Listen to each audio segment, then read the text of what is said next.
Olá, meus amigos, espero que todos estejam bem, na paz do nosso Senhor Jesus Cristo. O Livro dos Espíritos, de Allan Kardec. Capítulo 1. Espíritos. Origem e natureza dos espíritos. Questão 76. Que definição se pode dar dos espíritos? Pode-se dizer que os espíritos são os seres inteligentes da criação, povoam o universo, fora o mundo material.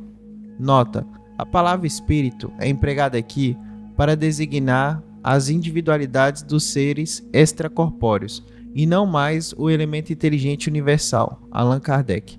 Questão 77. Os espíritos são seres distintos da divindade ou seriam apenas emanações ou porções da divindade e por isso chamados filhos de Deus? Meu Deus, são obra sua, exatamente como um homem que faz uma máquina. Essa máquina é obra do homem, e não o próprio homem. Sabes que o homem, quando faz alguma coisa bela e útil, chama-lhe sua filha, sua criação. Pois bem, o mesmo se dá com relação a Deus. Somos seus filhos, pois somos obra sua. Questão 78. Os espíritos tiveram princípio ou existem como Deus de toda a eternidade? Se não tivessem tido princípio, seriam iguais a Deus, ao passo que são criação sua, e se acham submetidos à sua vontade. Deus existe de toda a eternidade, é incontestável. Quanto, porém, ao modo como ele nos criou, nada sabemos. Pode-se dizer que não tivemos princípio, se por isso entenderes que, sendo eterno, Deus há de ter criado incessantemente. Mas quando e como ele criou cada um de nós, eu te repito, ninguém o sabe. Eis o mistério. Questão 79. Visto que há dois elementos gerais no universo, o elemento inteligente e o elemento material, poder-se-á dizer que os espíritos são formados do elemento inteligente, como os corpos inertes são formados do elemento material? Evidentemente, os espíritos são a individualização do princípio inteligente, como os corpos são a individualização do princípio material. A época e o modo dessa formação é que são desconhecidos. Questão 80. A criação dos espíritos é permanente ou só ocorreu na origem dos tempos? É permanente, isto é, Deus jamais deixou de criar. Questão 81. Os espíritos se formam espontaneamente ou procedem uns dos outros? Deus os cria, como todas as outras criaturas, pela sua vontade. Mas repito, ainda uma vez, a origem deles é um mistério. Questão 82. É correto dizer-se que os espíritos são imateriais? Como se pode definir uma coisa quando faltam termos de comparação e com uma linguagem deficiente?